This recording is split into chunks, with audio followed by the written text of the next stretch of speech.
If the human being is indeed a potential god, he is certainly a god asleep in chains, the chains of the acceptance of his lot.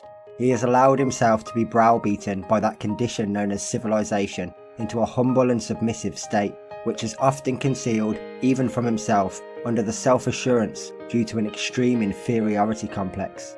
The self-protective tyranny, which we call civilization, has been built up upon the enslavement of the human being in various subtle ways. For instance, he is persuaded that progress consists in having innumerable needs which are constantly increasing. This produces a vast commerce, and man is imprisoned in factory and field, slaving his life away to produce all that he has been taught to need. We accept all this, unthinkingly, for our slavery to our education is complete. We simply accept our lot. The Jesuit priests are quoted as saying, "Give me a child until he is 7, and you can do what you like with him afterwards." This implies that by the age of 7, a person's character has been determined and pressed into a mould from which it will never escape. This process has been performed upon all of us, and we grew up automatically unconscious of it.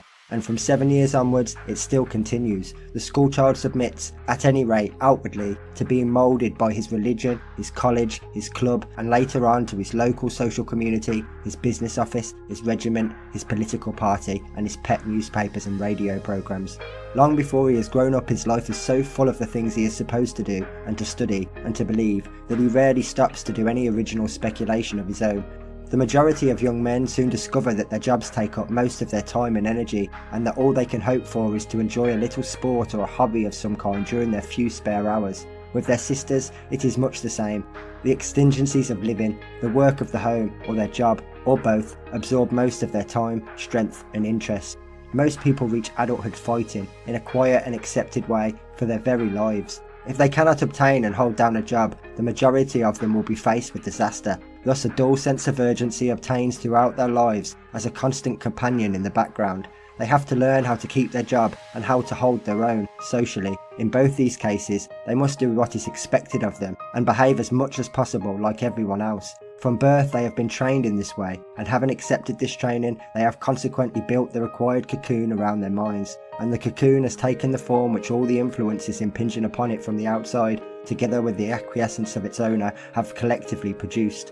We each of us have helped most dutifully in the making of our own cocoon, and now we are safely imprisoned within it, a useful member of society, a society which has produced the atom bomb for us, with our own acquiescence. By the time we became adult, our cocoon began to harden into a chrysalis, a shell of mental habits and ideas so crystallised that we could no longer clearly observe the outer world through it, but had our viewpoint permanently crippled by the warps and knots of our fixed ideas.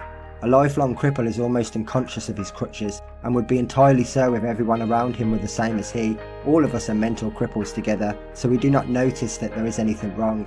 If anyone arises amongst us with a comparatively free mind, he is likely to seem abnormal to us, a stranger, and he may make us so subtly uncomfortable that we could hate him for it. On the other hand, if we have become partly conscious of our crippling chrysalis and are dimly struggling to find a way out, the appearance of any kind of pioneer may awaken fanatical devotion within us. Here is someone to cling to, someone to do our thinking for us, someone whom we can possess as our leader and guide. Thus we provide the soil in which a Hitler can flourish, and the second state may be worse than the first. How has man, the potential God, come to such a sorry pass? What shall he do to be free?